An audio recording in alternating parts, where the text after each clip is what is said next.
ভিডিওটা শেষ পর্যন্ত দেখুন।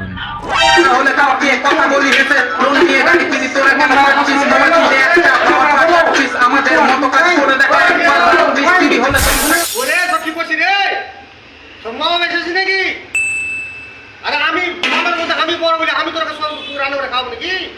হ্যাঁ তুমি তো ঘুমে তো পাঁচদার আমার সিদ্ধি সব নাকি রায়না খাওয়াই পারবো না।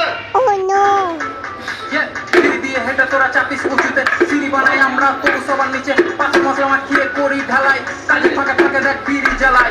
আমি একলাই রান্না করবো আর লোক সব কিছু নব চল্লিশে দেখলে হ্যাঁ দলের মধ্যে আমি একলাই বড় বলে আমি একলাই রান্না করবো নাকি? আর কেউ রান্না করবে না? হ্যাঁ রান্না করে পুষ্টিকর ব্যথায় আগুন দিই। হ্যাঁ বাড়িতে হলে এখন আগুন লেগে দিত আমি শুধু 5টা বাপের ব্যথা বলে কিছু ভুলছি না কাকা জগাড়াটি করবো না রান্না করছি সবাই মিলে মিশে খাবো। আমি রান্না করবো না থাক আমারও বড় মোবাইল আছে 18 মোবাইল কিনেছি আম্মু কাজ করবো না আমার দেখি মোবাইল ঘাটবো। হ্যাঁ আমি কি করছে সব রে? হ্যাঁ কি করছে রে সব আরে বাপরে আমার গায়ে করে কি হলো? ডাক্তার বলো আমাদের গায়ে কি হলো? 20 মিনিট পর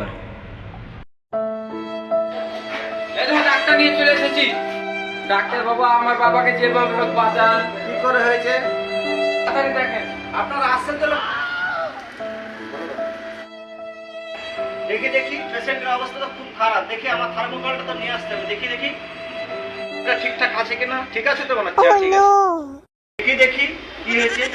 রে বাবা এ তো পেশেন্টের অবস্থা খুবই খারাপ ঘটি বাটি মনে হয় সব বিক্রি করে তোমাদেরকে দিতে হবে। বাবা কি হয়েছে দাদা?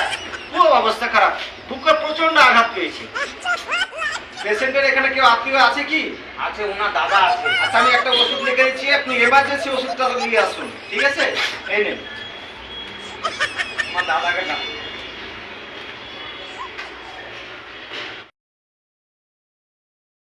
প্রেসক্রিপশনে সেলাইন লেখা আছে তাড়াতাড়ি তুমি যাবো করে এসো। ঠিক আছে আমি যাচ্ছি আর আসছি। তুই ভাইয়ের কাছে একটু বস আমি যাবো আর তুমি তাড়াতাড়ি যাও। 40 মিনিট পর ডাক্তারবাবু আমি সেলাই ওষুধ সবই দিয়ে এলাম আমার ভাইকে একটু বাঁচার চেষ্টা করেন। আচ্ছা ঠিক আছে আমি দেখছি। আমি পারি না আর পারি না। দেখেন ওষুধ সব তো দেওয়া হলো চেক আপও করলাম কিন্তু একটা ইঞ্জেকশন লাগাতে হবে। স্যার ইঞ্জেকশনের দামটা কিরকম আছে? 3 পয়সা দুয়ানা মতো পড়বে দাম বটে। স্যার আমার বাড়িতে দুটো হাঁস আছে আমি বেছে টাকার ব্যবস্থা করছি আমার ভাইকে বাঁচার চেষ্টা করছি।